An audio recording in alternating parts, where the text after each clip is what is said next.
오늘 이 시간에는 철로역정 2부 7장 겸손의 골짜기와 사망의 음침한 골짜기에 대해서 함께 살펴보면서 이 안에 담겨있는 신앙의 교훈들을 나눠보고자 합니다. 먼저 이 7장이 어떤 내용인지부터 좀 살펴보도록 하겠습니다. 크리스티아나 일행은 자비심과 함께 이 아름다움의 집을 떠나게 됩니다. 이러한 이들을 배웅하기 위해서 그 집에 살고 있었던 분별이라고 하는 처녀와 경건이라고 하는 처녀가 동행을 합니다. 이들은 겸손의 골짜기를 향해 나아갔습니다. 겸손의 골짜기는 과거 크리스찬이 아볼로온이라고 하는 악마를 만나서 큰 싸움을 벌였던 그런 곳입니다. 겸손의 골짜기에 도착하자 분별과 경건은 돌아섰고 크리스티아나와 그녀의 아들들 자비심은 담대의 뒤를 따라 이 골짜기 안으로 들어갔습니다. 담대는 크리스티아나에게 이 겸손의 골짜기는 훌륭하고 비옥한 땅으로 두려워하지 않아도 된다라는 것을 이야기하면서 그녀의 남편인 크리스찬이 이곳에서 겪었던 일들을 설명해 주었습니다. 크리스티아나의 둘째 아들인 사무엘은 이러한 설명을 하는 담대에게 아버지가 어디서 싸웠는지를 물었고, 담대는 조금만 더 가면 나오는 망각의 초원 바로 다음의 좁은 통로에서 그 싸움이 일어났다라고 하는 것을 알려주었습니다. 이윽고 그들은 크리스찬의 싸움 장소에 도달했고 크리스찬의 승리가 기록된 기념비를 보면서 함께 이야기를 나누게 됩니다. 이렇게 겸손의 골짜기를 지난 이들은 이제 사망의 음침한 골짜기 안으로 들어서게 됩니다. 각종 악한 것들이 출몰하는 곳이었지만 두 여인과 아이들은 담대의 호의를 받으며 이곳을 그래도 안전하게 지나갈 수 있었습니다. 크리스티아나는 이 길이 어렵고 힘든 길이다라고 하는 것을 몸소 체험하면서 이 길을 홀로 걸어간 자신의 남편 크리스찬을 생각하기도 했습니다. 그들이 사망의 음침한 골짜기에 있는 함정들을 지나갈 때 길 왼편에서 한 사람이 갈갈이 살이 찢긴 채 도랑 안에 던져져 있는, 그렇게 던져져 죽어 있는 그러한 모습을 보게 되었습니다. 그 사람의 이름은 부주의라고 하는 사람이었는데 길을 가다가 저렇게 되었다고 담대는 설명해 주었습니다. 사망의 음침한 골짜기의 끝에 다다랐을 때 철태라는 이름의 거인이 나타났습니다. 그는 담대를 부르며 이러한 일들, 순례자들을 인도하여 나아가는, 천성으로 나아가는 이러한 일들을 하지 말라고 말하지 않았냐라고 하였고, 담대는 이렇게 순례자들을 인도하는 것이 자신의 역할임을 말하며 거인과 싸우기 시작했습니다. 둘의 싸움 끝에 담대는 철퇴의 목을 베어내 이 싸움에서 승리하게 됩니다. 담대는 구원을 내려주신 하나님께 찬송하며 이긴 자리에 기둥을 세워 이 철퇴라고 하는 거인을 무너뜨렸다고 하는 사실을 적어 놓았습니다. 이러한 이야기를 끝으로 이 7장 겸손의 골짜기와 사망의 음침한 골짜기가 마무리됩니다.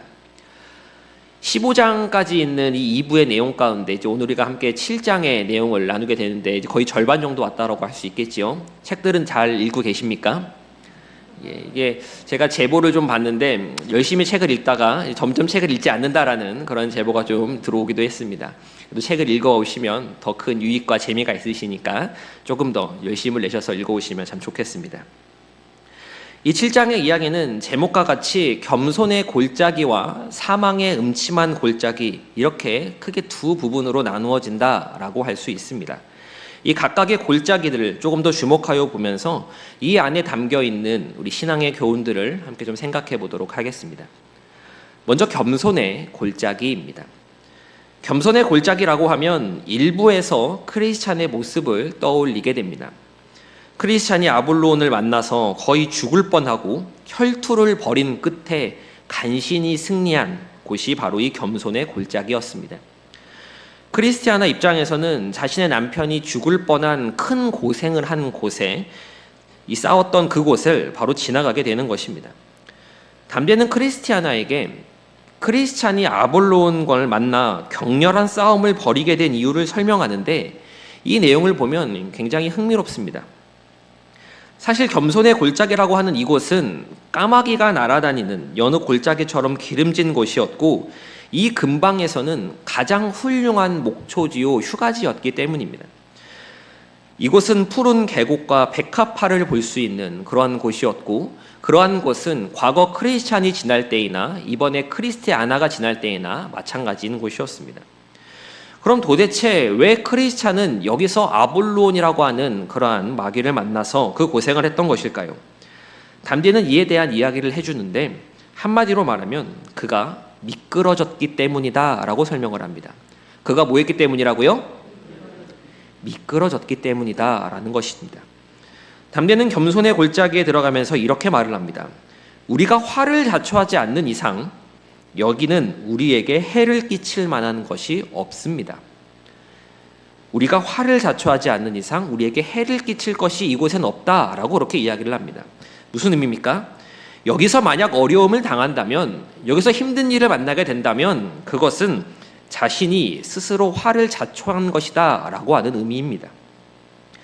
크리스찬이 이곳을 지나갈 때 그가 미끄러지지 않았으면 여기에 모든 것을 다 즐기면서 아름다운 풀과 또 꽃들을 보며 지나갔을 텐데 미끄러졌기 때문에, 크리스찬이 아볼론을 만나 격렬한 싸움을 벌이게 된 까닭은 그가 내려오면서 미끄러졌기 때문에 그런 일을 맞닥뜨린 것이다 라는 이야기입니다. 그럼 겸손의 골짜기에서 미끄러졌다라고 하는 것은 무엇을 의미하는 것일까요? 그것은 교만을 가리킵니다. 무엇을 가리킨다고요? 교만입니다. 겸손의 골짜기에서 미끄러졌다는 것, 즉 교만했기 때문에 그러한 어려움, 그러한 싸움을 겪은 것입니다.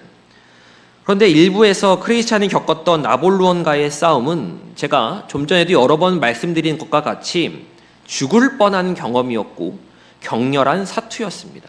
피가 튀기는 그러한 혈투였다라고 말씀을 드렸습니다.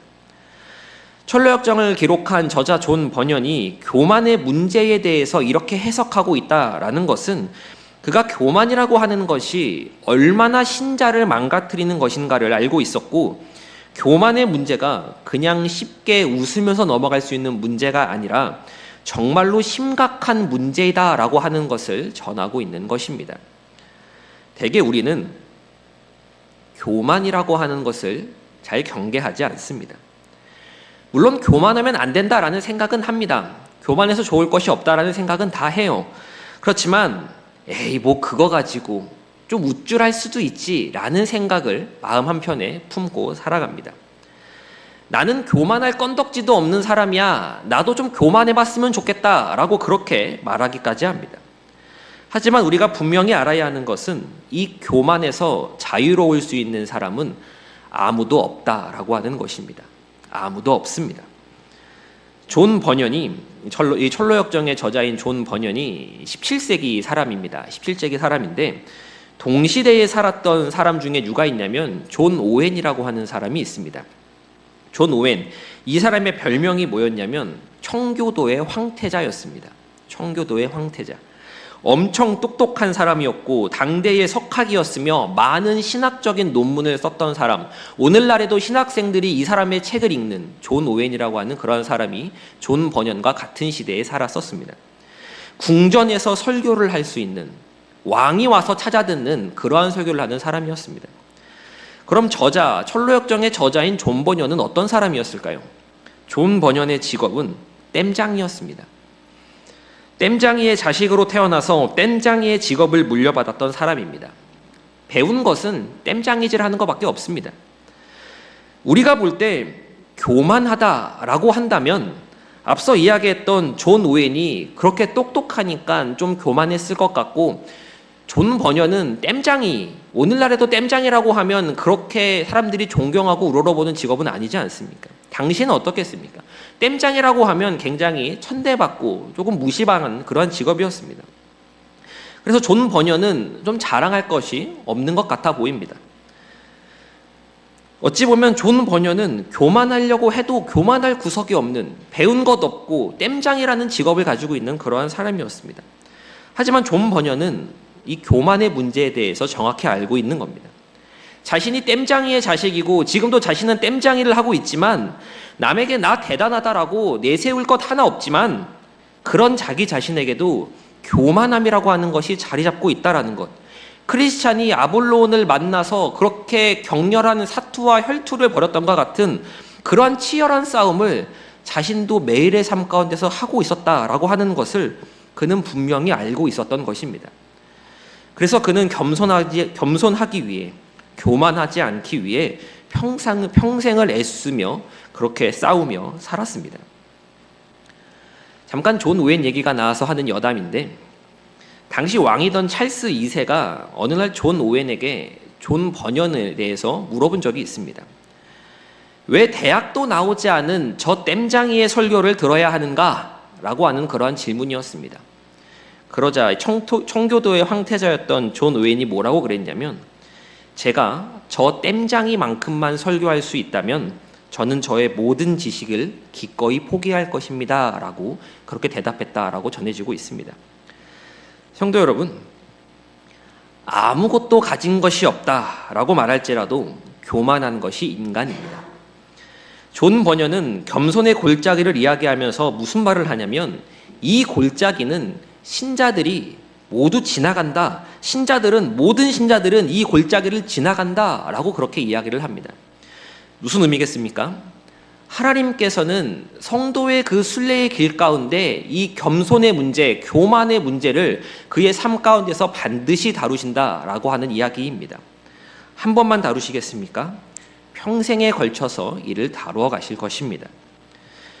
겸손의 골짜기에서 크리스티아나 일행과 자비심은 기둥에 쓰여진 경고문 하나를 보게 됩니다. 뭐라고 쓰여 있었냐면, 크리스찬이 여기까지 오기 전에 미끄러진 일과 그가 여기서 당한 어려움을 보고 후세 사람들은 경고를 삼으라 라고 써져 있는 경고문을 보게 됩니다.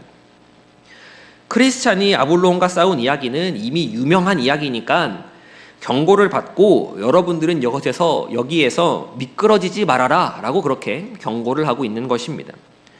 이는 책을 읽고 있는 오늘날 우리에게 하는 말이기도 합니다. 교만은 성도에게 있어서 가장 가까이에 있는 가장 무서운 적입니다. 우리는 이 사실을 잊지 말아야 합니다.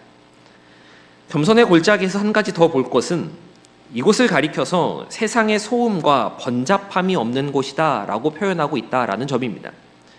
세상에는 소음과 혼돈이 가득 차 있지만 겸손의 골짜기에는 한적함과 평정이 있다라고 말합니다. 또 이와 더불어서 다른 곳에서는 묵상을 하기 어렵지만 이곳 겸손의 골짜기에 오면 묵상의 방해를 받지 않는다라고 말합니다. 이 골짜기는 순례자들 외에는 아무도 지나가지 않기 때문입니다. 겸손의 골짜기를 지나갈 이유가 없는 것입니다. 어떻게 해서든 자기를 높이길 원하는 사람, 내가 조금 가졌으면 내가 이만큼 가지고 있다고 말하는 것이 사람의 심리이고, 또 그런 사람들이 모여있는 것이 세상이지 않습니까? 그들이 뭐하러 겸손의 골짜기에 오겠습니까? 하지만 성도는 이곳 겸손의 골짜기에 와서 유익을 얻습니다. 그 유익이 묵상이 잘 된다라고 하는 것인데, 하나님의 말씀은 우리가 낮아질 때 보이기 시작하기 때문에 그렇습니다. 우리가 무엇할 때 보인다고요? 낮아질 때 보입니다. 내가 높아지면 하나님의 말씀이 보이지 않게 됩니다. 마음을 높은 데 두고 교만하며 나 잘난 맛에 살아가는 사람들에게 하나님의 말씀은 읽혀질 수는 있겠지만 묵상이 되지 않는 것입니다. 낮아진다는 것은 우리의 본성을 꺾는 것이고 또 위배되는 행동이기에 그 자체로 고통스럽습니다. 낮아지면 무시당하고 겸손하면 깔본다라고 그렇게 이야기하지 않습니까? 그러나 우리가 하나님의 말씀을 온전히 경험하고자 한다면, 그 말씀이 살아 움직이는 것을 내 삶 가운데서 경험하고 싶다면 우리는 낮아져야 하고 더 낮아져야 합니다. 내가 그렇게 하지 못한다면 하나님께서는 그 유익을 주시고자 우리를 낮아짐의 자리로 인도하실 것입니다. 나의 삶 가운데 하나님께서 나를 겸손의 골짜기로 또 낮아짐의 골짜기로 부르시고 그 길을 걷게 하실 때 이 교훈을 떠올리며 선하신 하나님의 약속을 붙들어야 할 줄 믿습니다. 이 겸손의 골짜기에서 순례자 일행은 크리스찬이 아볼로온과 맞선 싸운 곳에 드디어 도착하게 됩니다. 그것이 어디인가 하면 망각의 초원을 지나 좁은 통로라고 이야기합니다. 이 좁은 통로가 있는 곳이 망각의 초원이라고 하는 것이지요. 크리스찬이 미끄러졌기 때문에 이 아볼로온과 이러한 격렬한 싸움을 벌이게 된 것이라고 말씀드리지 않았습니까? 미끄러져서 교만해져서 만난 겁니다. 그런데 교만한 것은 무엇과 항상 통하냐면 망각과 통합니다. 잊어버리는 것과 통하는 것입니다. 무엇을 잊습니까? 하나님의 은혜를 잊어버리는 것입니다. 내가 하나님의 은혜로 이 자리에 있다, 내가 하나님의 은혜로 이렇게 서 있다라는 것을 잊어버리는 것입니다. 그렇게 하나님의 은혜를 망각하게 되면, 하나님의 은혜를 잊어버리게 되면 미끄러지는 결과, 교만해지는 결과를 가져오게 됩니다. 그럼 어떻게 되겠습니까? 크리스찬이 겪었던 것과 같은 치열한 싸움을 피할 수 없게 되는 것입니다. 성도 여러분, 우리는 항상 겸손과 교만 사이에서 싸우며 살아갑니다. 그리고 이 싸움은 우리의 삶이 마치는 날까지 절대 그쳐지지 않습니다. 하루에 한 번만 싸우는 것도 아닙니다. 하루에 수십 번, 수백 번씩 우리는 겸손과 교만 사이에서 우리의 마음을 저울질하며 그렇게 살아갑니다. 이 싸움 가운데 교만이 이기게 된다면 우리는 은혜를 받지 못하게 되고 하나님의 말씀을 묵상하지 못하게 됩니다. 그래서 교만이 정말 무서운 것입니다. 다시 한번 말씀드리지만 그 누구도 자유로울 수 없고 가장 가까이에 있는 가장 무서운 성도의 적이 바로 교만입니다. 신앙생활은 끊임없이 교만을 꺾어 나가는 것이다 라고 하는 것을 기억하셔야 합니다. 신앙이 성숙하고 신앙이 자라나면 그때는 겸손이 편해지고 교만을 꺼려지게 되는 것일까요? 아닙니다. 신앙이 성숙하면 또 그 레벨에 맞고 그 수준에 맞는 새로운 교만의 거리들이 생겨나게 되는 것입니다. 찰스 스펄전 목사님이 교만에 대해서 이런 말씀을 하셨습니다. 교만의 마귀는 우리와 함께 태어나 우리가 죽기 1시간 전까지도 죽지 않을 것이다. 그놈은 우리의 본성 속에 너무나 깊게 엮여져 있어서 우리의 몸이 수위에 쌓이게 될 때까지 우리는 그놈의 최후에 대한 소식을 결코 듣지 못할 것이다 라고 그렇게 말씀하셨습니다. 믿음의 선배들은 교만이라고 하는 것이 얼마나 무섭고 또 얼마나 끈질긴 것인지를 잘 알고 있었습니다. 우리는 이것과 평생을 싸우는 것입니다. 이 교훈을 가슴에 잘 새기어 교만을 경계하며 겸손으로 나아가시는 저와 서울제일교회 모든 성도님 되시기를 간절히 소망합니다. 두 번째로 사망의 음침한 골짜기를 좀 보도록 하겠습니다. 크리스찬에게 패배한 아블로온이 도망한 곳, 그곳이 바로 이 사망의 음침한 골짜기입니다. 순례자 일행은 겸손의 골짜기를 지나 사망의 음침한 골짜기로 들어갑니다. 이곳에 대해서 뭐라고 설명하냐면 겸손의 골짜기보다 더 길고 각종 악한 것들이 출몰하는 곳이다 라고 그렇게 소개를 합니다. 순례자는 천성에 이르기 위해, 주님 계신 그곳에 이르기 위해 이 사망의 음침한 골짜기를 반드시 지나가야 합니다.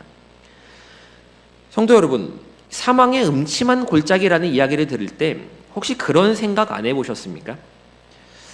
순례의 길을 걸어가는데 왜 사망의 음침한 골짜기를 지나가야 할까라고 하는 그러한 의문입니다. 철로역정 책을 보면 이곳에 대해 죽은 사람들의 신음소리 같은 것들이 들리고 뱀이 씩씩대는, 그러한 뱀이 우는 그러한 소리가 들리는 곳이고 발을 조금만 잘못 디뎌도 함정에 빠지게 되는 곳이며 어둡고 음울하며 악기가 나오는 곳이라고 이야기를 합니다. 그냥 걸어가도 좁은 문 좁은 길이기에 그냥 걸어가도 힘든 길인데 하나님께서는 왜 이러한 사망의 음침한 골짜기를 성도에게, 순례자들에게 반드시 지나가게 하시는가? 이 질문에 대해서 존 번연은 두 가지 이유를 말해주고 있습니다. 첫째로 하나님을 의지하는 법을 배우게 하기 위함입니다. 우리 함께 따라해 보도록 하겠습니다. 하나님을 의지하는 법을 배우게 하기 위함입니다. 사망의 음침한 골짜기는 자욱한 안개와 또 어둠이 가득한 곳입니다. 어떻게 걸어가야 할지, 어디에 함정이 있을지, 어디가 안전한 길인지 알 수 없는 그러한 길이 바로 사망의 음침한 골짜기 속입니다. 그러면 성도는 이 순례의 길, 이 사망의 음침한 골짜기를 어떻게 통과해야겠습니까? 하나님만을 의지해서 걸어가야 하는 것입니다. 우리 이사야 50장 10절 말씀 함께 읽어보도록 하겠습니다. 시작. 여호와를 경외하며 그의 종의 목소리를 청종하는 자가 누구냐? 흑암 중에 행하여 빛이 없는 자라도 여호와의 이름을 의뢰하며 자기 하나님께 의지할지어다. 아멘. 여호와의 이름을 의뢰하며 하나님을 의지하며 가야 하는 곳이 이 사망의 음침한 골짜기인 것입니다. 그러나 사람들은 자신들의 인생 가운데 어려움이 닥쳐오기 시작하면 자신의 생각, 자기의 생각, 또 자신의 경험, 또 자신의 판단을 먼저 구합니다. 우리가 읽었던 이사야 50장 10절 그 다음 절인 11절 말씀을 보면 어떤 말씀을 기록하고 있냐면, 보라, 불을 피우고 횃불을 둘러띈 자여, 너희가 다 너희의 불꽃 가운데로 걸어가며 너희가 피운 횃불 가운데로 걸어갈지어다. 너희가 내 손에서 얻을 것이 이것이라. 너희가 고통 있는 곳에 누우리라 라고 기록하고 있습니다. 자신이 피운 횃불입니다. 너희가 피운 횃불은 스스로 만들어낸 횃불을 이야기하는 겁니다. 자신이 피운 횃불이면 결국 어떻게 됩니까? 고통이 있는 곳에 눕게 되는 것입니다. 사망의 음침한 골짜기는 하나님을 의지하는 법을 배우는 곳입니다. 우리는 읽은 말씀과 같이 여호와의 이름을 의뢰하며 하나님께 의지하며 걸어가야 하는 곳임을 잊지 말아야 합니다. 순례자들이 막막하여 멈춰섰을 때, 자신들 앞에 장애물들이 놓여 있고 앞이 보이지 않았을 때 그들은 울며 기도했습니다. 그러자 하나님께서는 광명과 구원을 보내주셔서 그들이 맞닥뜨린 장애물들을 치워주셨습니다. 하나님을 의지할 때, 또 하나님을 의뢰할 때 하나님께서는 하나님의 역사를 경험케 하시는 줄 믿습니다. 이것이 사망의 음침한 골짜기를 지나게 하시는 첫 번째 이유입니다. 이어서 두 번째 이유는 감사하는 법을 배우게 하기 위함입니다. 우리 함께 따라해 보도록 하겠습니다. 감사하는 법을 배우게 하기 위함입니다. 사망의 음침한 골짜기를 걷고 있을 때 자비심이 이런 말을 합니다. 좁은 문과 해석자의 집, 그리고 어젯밤 우리가 묵었던 집에 있던 즐거운 것들은 여기엔 하나도 없군요 라고 그런 얘기를 합니다. 우리가 어제 묵었던 집이라고 하는 것은 이 아름다움의 집을 이야기하는 것인데 무슨 말이겠습니까? 이곳이 참 깝깝하다라는 의미지 않겠습니까? 그러자 크리스티아나의 둘째 아들 사무엘이 이런 말을 합니다. 하지만 항상 사는 것이 아니고 지나쳐 가기만 하면 되니까 얼마나 다행이에요.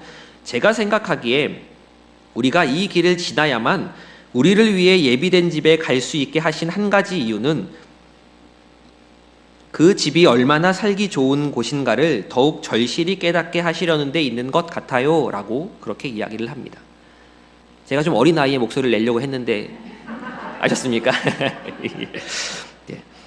이 자비심과 사무엘의 대화가 무엇이겠습니까? 순례자들이 머물렀던 해석자의 집이나 아름다움의 집이 좋았다는 이야기입니다. 그런데 우리는 이 좋았던 그곳에서 살아가는 것이 아닙니다. 우리의 인생은 걸어가는 것이지 않습니까? 우리는 삶을 살아야 합니다. 그렇게 가다 보면, 그렇게 순례의 길을 걸어가다 보면 에휴, 여기에는 좋은 게 하나도 없네 라고 말하는 그러한 곳들 가운데 우리가 남겨지게 될 수도 있는 것입니다.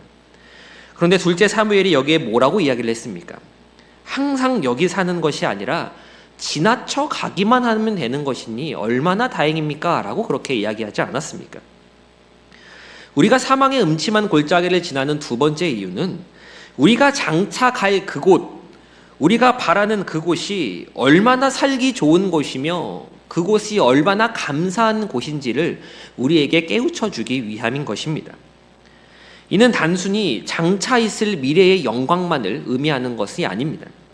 우리는 나에게 주어진 것들, 또 내가 가지고 있는 것들을 잘 감사하지 않습니다. 내가 가지고 있는 것들로는 하나님께 잘 영광을 돌리지 않는다는 이야기입니다. 만족하지 못하고 다른 사람과 비교하며 내 바구니에 들어있는 것이 저 사람보다 더 적다는 것에 우리는 분개하곤 합니다. 그럴 때 하나님은 우리를 사망의 음침한 골짜기 가운데로 걷게 하셔서 우리에게 있었던 것들이 결코 당연한 것들이 아니며 그것들은 하나님께서 주신 큰 선물이었다는 것을 깨닫게 하시는 것입니다. 한마디로 없어져 봐야 있는 것을 감사하게 된다라는 것입니다. 내게 있는 모든 것들은 당연한 것이 아닙니다. 감사할 것들입니다. 그것들을 사망의 음침한 골짜기를 지나게 될 때에 깨닫게 되는 것이고 보게 되는 것입니다. 건강한 사람은 건강을 잃었을 때의 마음을 생각하지 못하는 것과 마찬가지인 것입니다. 하나님께서는 이러한 이유로 우리를 사망의 음침한 골짜기를 걷게 하십니다. 그렇지만 계속 머물게 하지 않으시고 지나쳐 가게 하십니다. 이 역시 하나님의 은혜라고 이야기할 수 있는 것입니다. 크리스티아나 일행과 자비심이 이 골짜기를 계속 걸어가는데 왼편으로 한 사람이 갈갈이 찢긴 채 던져져 있는 시체를 보게 됩니다. 그 시체의 이름은 부주의라고 하는 사람의 시체였습니다. 이 사람에 대해서 이 안내자인 담대는 뭐라고 이야기를 하냐면 순례길을 가볍게 생각하여 안내자도 없이 길을 떠났다가 붙잡혀서 살해당한 사람이라고 설명을 합니다. 순례길을 가볍게 생각했다라고 이야기를 합니다. 어떻게 생각했다고요? 가볍게 생각했다라고 합니다. 이 대목을 보고 또 대목을 듣는 우리는 순례길을 어떻게 생각하고 있습니까? 얼마든지 갈 수 있는 길이라고 우리 또한 가볍게 여기고 있지는 않습니까? 나는 이미 구원받았으니 이 순례의 길 가운데 어떻게든 되겠지, 어떻게든 천국까지 갈 수 있겠지라고 그렇게 여기지는 않습니까? 부주의라고 하는 이 사람의 시체가 주는 교훈이 무엇이겠습니까? 이 길을 걷는 것을, 순례의 길을 걸어 나가는 것을 결코 가볍게 생각하지 말라라는 것입니다. 안내자도 없이 길을 갔다라고 합니다. 안내자는 오늘날 눈에 보이는 교회를 의미한다라고 말할 수 있습니다. 어떤 사람들은 오늘날에도 여전히 이런 식으로 이야기를 합니다. 교회가 뭐 필요합니까? 그냥 집에서 그냥 예배드리고 믿으면 되는 거 아닙니까? 뭘 자꾸 나와서 배우라고 합니까? 뭘 같이 가자고 그런 얘기를 해요. 그냥 나 혼자서도 알아서 잘 믿을 수 있고 나 혼자서도 잘 해낼 수 있습니다. 이 부주의라고 하는 시체가 말하는 것은 이러한 생각하지 말라라고 하는 것입니다. 성경은 성도가 걸어야 하는 순례길이 가볍게 걸어갈 수 있는 길이라고 말하지 않습니다. 좁은 문으로 들어가야 한다라고 이야기하고 좁은 길로 걸어야 한다라고 그렇게 가르칩니다. 예수님께서는 자기를 부인하고 자기 십자가를 져야 이 길을 갈 수 있다라고 말씀하지 않으셨습니까? 한 번만 부인하고 한 번만 십자가를 어깨에 메었다가 내려놓는 것이 아닙니다. 길을 걸어가면서 계속하여 자기를 부인해야 하고 이 십자가를 끝까지 지고 가야 하는 길입니다.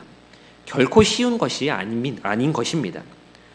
그래서 하나님의 도우심 없이는 한 걸음도 뗄 수 없는 것이 우리가 걸어가는 순례의 길입니다. 믿으십니까? 자기를 부인한다라고 하는 것이 무엇이겠습니까? 그것은 겸손을 가리킵니다. 그럼 자기 십자가를 진다라고 하는 것은 무엇을 의미하는 것이겠습니까? 교만하지 않는다라고 하는 것입니다. 본래 겸손한 사람이 어디 있겠습니까?